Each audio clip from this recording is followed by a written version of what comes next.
Hello everyone, कैसे हैं आप सब। आई होप सब अच्छे होंगे, बढ़िया होंगे। तो आज की जो हमारी क्लास रहेगी वो रहेगी चैप्टर 13 मेटलर्जी के ऊपर। ठीक है, मेटलर्जी के बारे में पढ़ेंगे, मेटलर्जी के बारे में। ठीक है, जो मेटलर्जी है वो होती क्या है। जो कोई भी इसमें होता है मेटल का एक्सट्रैक्शन ऑफ मेटल होता है, मतलब जो ओर होते हैं उनसे मेटल का एक्सट्रैक्ट करवाना। ठीक है, प्रोसेस, वो प्रोसेस जिससे हम और से क्या हो मेटल निकाल सकें। ठीक है, और से जो मेटल निकालने की जो प्रोसेस होती है वो होती है मेटलर्जी। ठीक है, मेटलर्जी क्या होती है? Process of extracting metal in pure form from its ore. उसके जो ओर है, जहाँ कहीं भी, जैसे अर्थ है, अर्थ से मिनरल्स निकालती हैं, कोई भी मेटल हमें निकालनी होती है तो उसकी प्रोसेस क्या रहती है। ज़मीन से जब भी कोई मेटल निकलेगी तो जिस फॉर्म में वो निकलती है वो प्योर फॉर्म तो होती नहीं है। उसको प्योरीफाई करवाने के लिए, उसको मेटल की फॉर्म में लाने के लिए बहुत सारी प्रोसेस से निकालना पड़ता है। तो पहली जो प्रोसेस होती है, जो उसके साथ इम्प्योरिटीज़ लगी होती हैं, धूल मिट्टी होती हैं, कंकड़ पत्थर होते हैं, तो उनसे उसको बाहर निकाल, वो उसकी और की फॉर्म होती है। उस और से उसको मेटल बनाने की जो प्रोसेस होती है उसी को कहते हैं हम मेटलर्जी। वो होती है मेटलर्जी। ठीक है, फिर आता है मिनरल्स क्या होते हैं। ठीक है, मिनरल्स क्या होते हैं? मिनरल्स होते हैं natural material in which the metal और their compounds are found in earth. वो मटेरियल जो नेचर में हमें मिलते हैं। ठीक है, प्रकृति में हमें जो मटेरियल मिलता है, नेचुरल जो मटेरियल होता है, जो कंपाउंड्स की फॉर्म में और मेटल और उनके कंपाउंड्स की फॉर्म में हमें अर्थ के अंदर मिलते हैं, वो होते हैं मिनरल्स। ठीक है, जैसे कोल, पेट्रोलियम, वो सारे क्या हैं? मिनरल्स होते हैं जो हमें अर्थ में मिलते हैं। ठीक है, मेटल की फॉर्म में मिल सकते हैं, फिर मेटल से जितने भी रिलेटेड कंपाउंड्स हैं उनकी फॉर्म में जो हमें नेचर से मिलते हैं, अर्थ में मिलते हैं, नेचुरल जितने भी मटेरियल होते हैं उनको हम कहते हैं मिनरल्स। ठीक है, फिर आते हैं और, जो हमने अभी पढ़ा, और होते क्या हैं? Minerals from which the metal can be the metal extracted conventionally and profitably. मतलब वो प्रोसेस जिसके अंदर जो मिनरल्स हैं वो मेटल से अलग किए जाएं। जितने भी जो मिनरल्स हैं वो मेटल हैं, उस मेटल से हमने एक्सट्रैक्ट करवा लिया, मिनरल्स को अलग करवा लिया, तो वो प्रोसेस होती है ores. All ores are minerals but minerals are not ore. जितनी भी जो ओर हैं, जितने भी जो और फाउंड होते हैं अर्थ के अंदर, अर्थ के नीचे, ठीक है, वो सारे क्या होते हैं? ओर्स होते हैं। बट और होते हैं, और सारे क्या होते हैं, किसकी फॉर्म में मिलेंगे? वो आपको, मतलब उसको हम मिनरल्स भी बोल सकते हैं, वो मिनरल्स भी होते हैं। बट जितने जो मिनरल मिलेंगे वो और नहीं हो सकते, क्योंकि उनके क्या है, उनके एक रिलेटेड कंपाउंड हो भी नहीं हो। कोई भी जो मेटल है उसका जो कंपाउंड है वो हो भी सकता है और नहीं भी हो सकता। तो जो जितने मिनरल है वो और नहीं हो सकते, और हैं वो सारे क्या होते हैं? मिनरल्स होते हैं। ठीक है, समझ आया आपको? नेक्स्ट आता है, आप पढ़ेंगे मेटल और ओर के बारे में। जितने मेटल हैं उनके ओर के क्या क्या नाम है। जैसे फर्स्ट आता है एल्यूमिनियम। एल्यूमिनियम जो मेटल है उसका जो ओर होता है वो क्या होता है? बॉक्साइट। क्या होता है? उसके ओर का नाम होता है बॉक्साइट। फिर आता है मैग्नीज। मैग्नीज का क्या होता है? पायरोलुसाइट। आयरन का ओर का आपको पता ही होगा, हेमेटाइट होता है। ठीक है, मरकरी जिसका सिंबल होता है Hg सिंबल, इसको हम क्या बोलते हैं? सिनेबार। ठीक है, जो मरकरी है उसका और, ये मेटल गिवन है उसके और बता रखे, आपको ध्यान रखना है कि जो एल्यूमिनियम का और होता है वो तो बॉक्साइट, मैग्नीज का पायरोलुसाइट, आयरन का होता है हेमेटाइट और मरकरी होता है सिनेबार। कॉपर का क्या होता है? क्यूप्राइट, कॉपर ग्लांस, ये 2 हैं। जिंक का होता है जिंक ब्लेंड। ठीक है, क्या होता है जिंक का? Zinc blende. ये थे आपके मेटल और उनसे रिलेटेड और थे। Aluminium bauxite, manganese pyrolusite, iron का हेमेटाइट, मरकरी का होता है सिनेबार, कॉपर का होता है क्यूप्राइट, कॉपर ग्लैंस, जिंक का होता है जिंक ब्लेंड। फिर आता है गैंग, जिसको हम क्या बोलते हैं? आल्सो नोन एज मैट्रिक्स, जिसको हम बोलते हैं। वो क्या होते हैं? Unwanted impurities like sand, rock. जो मेटल हमें चाहिए, जो मेटल हम एक्सट्रैक्ट कर रहे हैं अर्थ से, उसके साथ में जो भी धूल मिट्टी इम्प्योरिटीज, सैंड हो गया, मिट्टी होगी, रॉकी मटेरियल्स हो गए, अर्थी पार्टिकल्स, वो सारे कहाँ प्रेजेंट होते हैं? उस ओर के फॉर्म के अंदर, ओर के अंदर प्रेजेंट होते हैं, तो उनको हम बोलते हैं गैंग। ठीक है, आल्सो नोन एज मैट्रिक्स। जितनी भी अनवांटेड इम्प्योरिटीज हैं, जो इम्प्योरिटीज हैं उनको हम गैंग बोलते हैं। ठीक है, जैसे sand, rock, material, earth particles present in an ore. ठीक है, वो होते हैं गैंग। ठीक है, आपको देखा आपने, इसको मैट्रिक्स से बोल सकते हैं। जितनी भी इम्प्योरिटीज प्रेजेंट होंगी हमें अर्थ से, जितनी भी मेटल को हम एक्सट्रैक्ट करते हैं, जितनी मेटल्स हैं हमें क्या है नेचर में मिलती हैं मेनली, तो उनको हम अर्थ से एक्सट्रैक्ट करवाते हैं। तो उनके साथ में क्या है, कुछ इम्प्योरिटीज भी होती हैं, उसी इम्प्योरिटीज को हमने क्या बोला है? गैंग। ठीक है, फिर आता है फ्लक्स। फ्लक्स क्या होता है? Substance added to ore to remove impurities. Ore को प्योरीफाई करने के लिए ऐसे सब्सटेंस को ऐड करते हैं ताकि उनकी इम्प्योरिटीज क्या हो, रिमूव हो जाए, वो क्या हो जाए, प्योर फॉर्म के अंदर आ जाए, तो उनको हम बोलते हैं फ्लक्स। ठीक है, क्या बोलते हैं? फ्लक्स। तो गैंग और फ्लक्स का मीनिंग आपको समझ आया? जो गैंग वो क्या होती है? वो इम्प्योरिटीज होती हैं जो और के साथ अटैच होती हैं, और फ्लक्स क्या होता है? उन्हीं इम्प्योरिटीज को रिमूव करने के लिए जो सब्सटेंस ऐड किया जाता है वो होता है फ्लक्स। नेक्स्ट देखिए, अब कह रहे हैं 2 type of flux are there. 2 types के होते हैं। ठीक है, अगर कोई सब्सटेंस बेसिक है और एसिडिक है, तो एसिडिक फ्लक्स कब यूज करेंगे? टू रिमूव बेसिक इम्प्योरिटीज, और बेसिक का यूज करते हैं टू रिमूव एसिडिक इम्प्योरिटीज। ठीक है, समझ आए कि जो एसिडिक है वो फ्लक्स का यूज कहाँ होता है? बेसिक इम्प्योरिटीज के लिए। बेसिक फ्लक्स का यूज होता है टू रिमूव एसिडिक इम्प्योरिटीज के लिए। फिर slang, combination of gang with flux in और फॉर्म ए फ्यूजिबल मटेरियल्स। मीन्स जो गैंग, जो पार्टिकल्स हैं, गैंग क्या बताया था मैंने? इम्प्योरिटीज होती हैं, वो फ्लक्स के साथ ऐड करके एक फ्यूजिबल मटेरियल बनाती हैं, उसको बोलते हैं हम गैंग। तो गैंग होता है वो किसका होता है? Gang plus flux. जो गैंग क्या होती है? इम्प्योरिटीज। फ्लक्स होता है उसको इम्प्योरिटी को रिमूव करने के लिए ऐड किया गया सब्सटेंस, उन दोनों को मिक्स करने पर एक फ्यूजिबल मटेरियल बनता है, वो होता है स्लैग। क्या होता है? स्लैग। अब आता है concentration of ore. Concentration of ore क्या होता है? Removal of gangue from the ore. जितने भी जो गैंग पार्टिकल्स मतलब इम्प्योरिटीज पार्टिकल्स प्रेजेंट थे, अगर उनसे हम उसको इम्प्योरिटीज को रिमूव करवा देते हैं ओर से, तो वो हो जाता है concentration of ore. Means concentration of ore के अंदर क्या लिखेंगे? Removal of gangue from the ore. और पार्टिकल जो हमारे पास है उसके अंदर जितनी भी इम्प्योरिटीज प्रेजेंट है, गैंग पार्टिकल्स प्रेजेंट है, उनको रिमूव करने की प्रोसेस। ठीक है, अभी कैसे कैसे हम उनको कर सकते हैं रिमूव, कौन कौन सी प्रोसेस के थ्रू हम जो मेटल हमने एक्सट्रैक्ट करवाई है और पार्टिकल से हम इम्प्योरिटीज को रिमूव कर सकते हैं।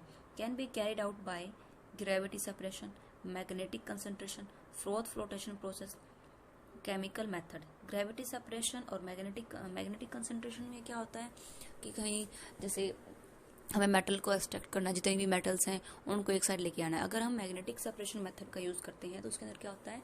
जो मैग्नेट होती है उसके साथ जितने भी जो पार्टिकल्स हैं, जो आयरन मटेरियल्स होंगे, तो आयरन का जो इतना भी जैसे कचरे का ढेर है उसके अंदर कुछ ना कुछ आयरन पार्टिकल्स हैं, अगर उनको रिमूव करना हो, अगर हम आयरन मैग्नेटिक का यूज करेंगे तो क्या है? आयरन पार्टिकल्स बाहर आ जाएंगे। आयरन पार्टिकल्स क्या है? एक साइड हो जाएंगे, उनको हम सेपरेट कर सकते हैं मैग्नेटिक कंसंट्रेशन से। मैग्नेटिक कंसंट्रेशन से क्या है?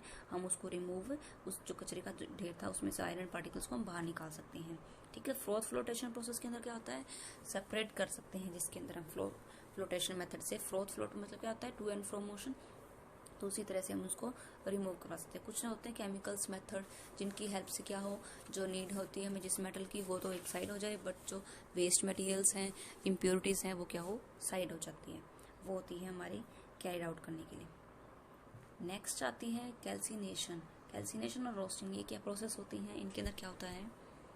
Carbonate ore is heated strongly in absence of air to convert it into metal oxide. जितने भी जो कार्बोनेट के ओर हैं, कैल्शियम कार्बोनेट होगा, जैसे जितने भी कार्बोनेट के ओर हैं उसको हम कैसे करते हैं? उनको हम हीट करते हैं वेरी स्ट्रांगली उनको हीट किया जाता है in the absence of air. Air के एब्सेंस के अंदर कार्बोनेट के ओर को हम हीट करते हैं स्ट्रांगली, ताकि उसको हम कन्वर्ट कर सकें into metal oxide. Metal oxide की फॉर्म में उसको हम कन्वर्ट कर सकते हैं।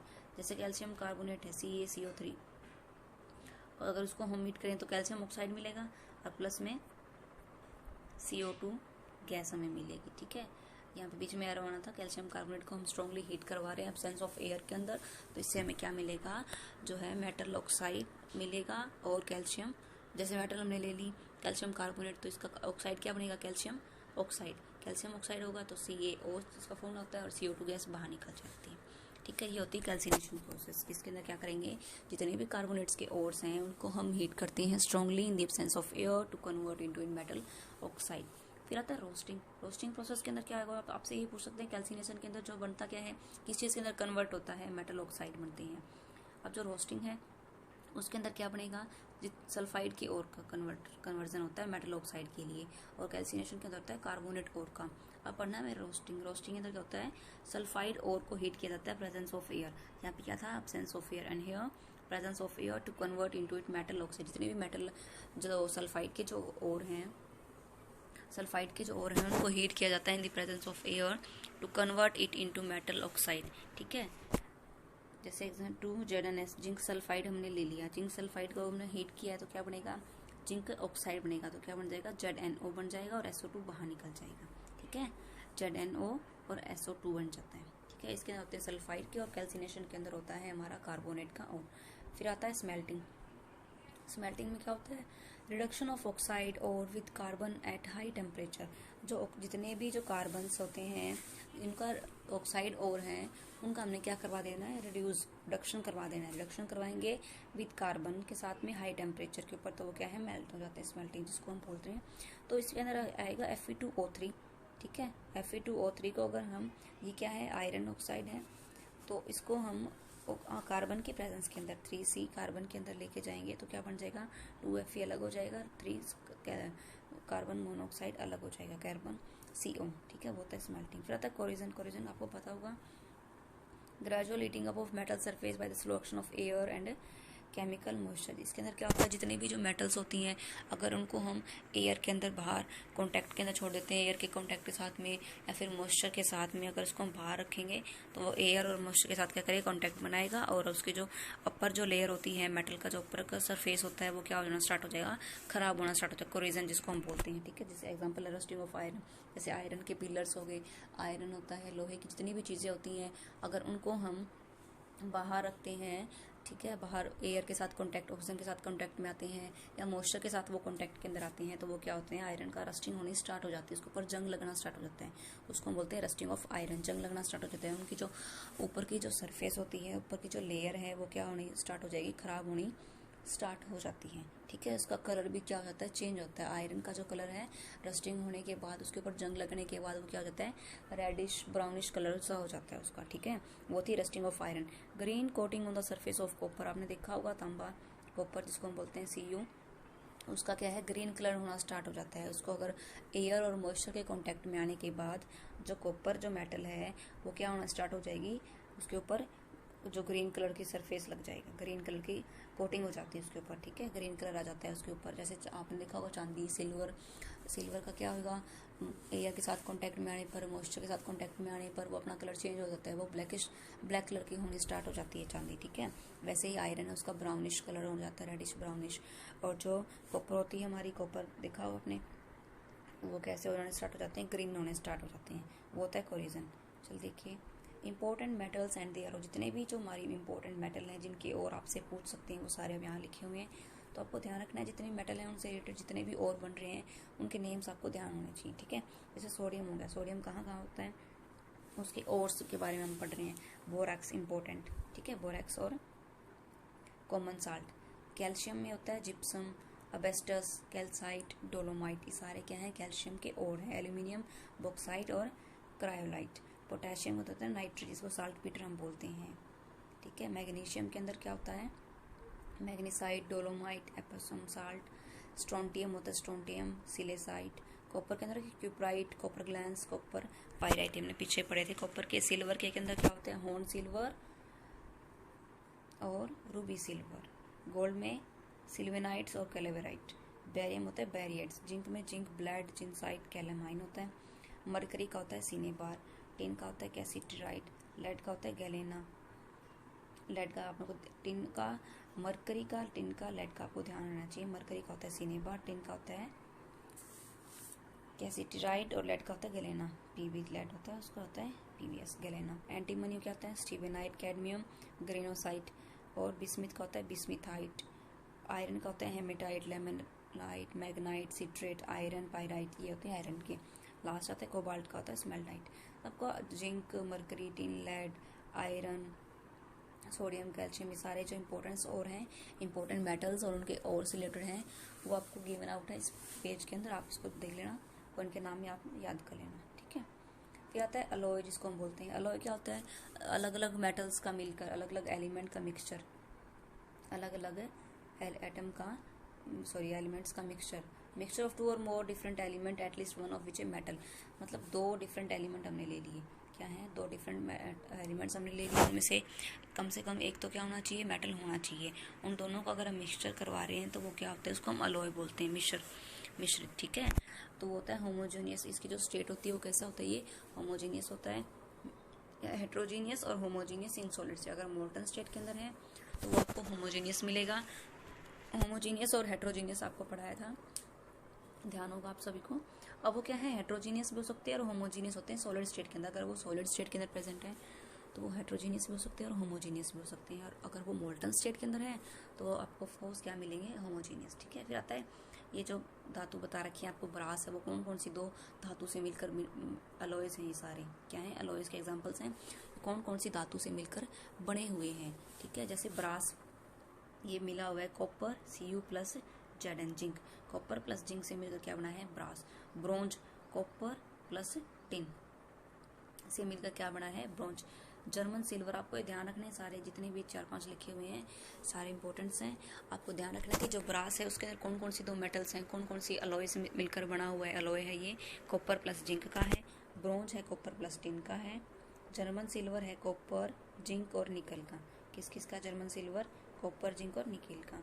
सोल्डर किसका है, लेड और टिन का। क्या है, लेड और टिन से मिलकर बना हुआ है। स्टेनलेस स्टील जिसको हम बोलते हैं वो होता है आयरन कार्बन क्रोमियम निकल से मिलकर। किस किस से, आयरन कार्बन क्रोमियम और निकल जो धातु है उनसे मिलकर बना हुआ है स्टेनलेस स्टील। ध्यान रखने आपको, ब्रास का, ब्रोंज का, जर्मन सिल्वर का, सोल्डर और स्टेनलेस स्टील, इनकी धातु जितने अलॉय हैं ये सारे, ये सब कौन कौन सी धातु से मिलकर बने हुए हैं ये आपको ध्यान रखना है। ठीक है, फिर आता है amalgam. Alloy in which one of the components metal is mercury. Amalgam क्या होता है, जिसके अंदर Hg, एक धातु क्या हो, एक जो इसका कंपोनेंट होएगा वो क्या हो, एक तो कंपोनेंट इसका मरकरी ही होएगा। ठीक है, Hg। ठीक है, Hg ये इसका एक अमलगम है। इसके अंदर मतलब एक जो अलॉय प्रेजेंट होएगा वो क्या होता है, मरकरी प्रेजेंट होना चाहिए। तो ये थी आपकी आज की क्लास। आई होप आपको अच्छे से क्लियर हो गए होंगे मेटल और मेटलर्जी की प्रोसेस क्या होती है, कौन कौन सी मेटल्स और आपको उनसे रिलेटेड ध्यान रखने हैं, कौन कौन से आपके एग्जाम पॉइंट ऑफ व्यू से इंपॉर्टेंट है, होते क्या हैं, इनकी डेफिनेशन एक बार आपको क्लियर हो गई होगी थ्योरी। फिर हम इसके जो ऑप्शन वाले हैं, ऑप्शन वाले क्वेश्चन PYQ MCQ हम बाद की क्लास में करेंगे। आपको एक बार इनके जो और आपको बताए गए हैं ये सारे और आपको ध्यान रखने हैं, जितने भी मेटल्स और बताए गए हैं वो ध्यान रखने हैं। और जो अलॉयज थे, कौन कौन सी अलॉयज जो अलॉय हैं वो कौन कौन सी दो मेटल से मिलकर बने हुए हैं वो आपको ध्यान रखने हैं। ब्रास कॉपर जिंक, सारे आपको ध्यान रखने हैं। ठीक है, थैंक यू।